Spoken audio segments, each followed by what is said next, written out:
አንዳንድ እግር ኳሶች በቃ ስክሪፕት ናቸው ብንል ውሸት አይሆንም፣ ውሸት አይሆንም።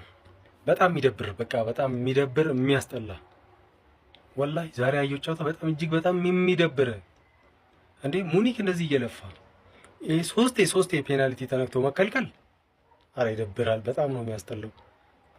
እኔ እውነት ለመናገር ማንም ያሸንፍ ማንም ይምጣ በቃ እዚህ ቦታ ላይ ሁሉም ማንም ሀያል ነው በቃ ዋንጫ ቦታ ላይ ሲደርስ ማለት ነው።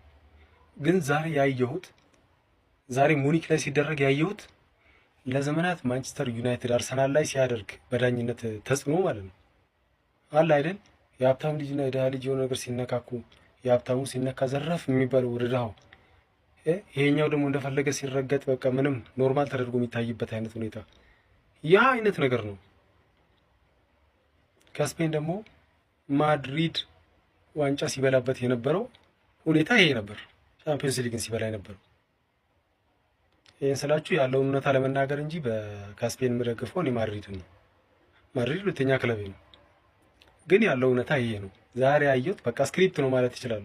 ኳስ ስክሪፕት ነው እንድትል ነው የሚያደርገኝ። በጣም ያስጠላል። የለፋ አካል ውጤቱን በቃ ማግኘት አለበት። ሙኒክ በገዛ ሜዳው አሊያንዝ አሬና ላይ በጣም ትዕግስተኛ ናቸው። እጅግ በጣም ሲበዛ ትዕግስተኞች ናቸው። እኔ ይሄ ዳኛ ተቀጥቶ ካላየው በቃ ኳስ ስክሪፕት እንደሆነ ነው የምረዳው። አንዳንድ ኳሶች በቃ ያመን ስፖርት ምናምን መሆናቸው ሳይሆን ቀጥታ ስክሪፕት እንደሆነ ነው የምረዳው። በጣም አስጠልቶኛል።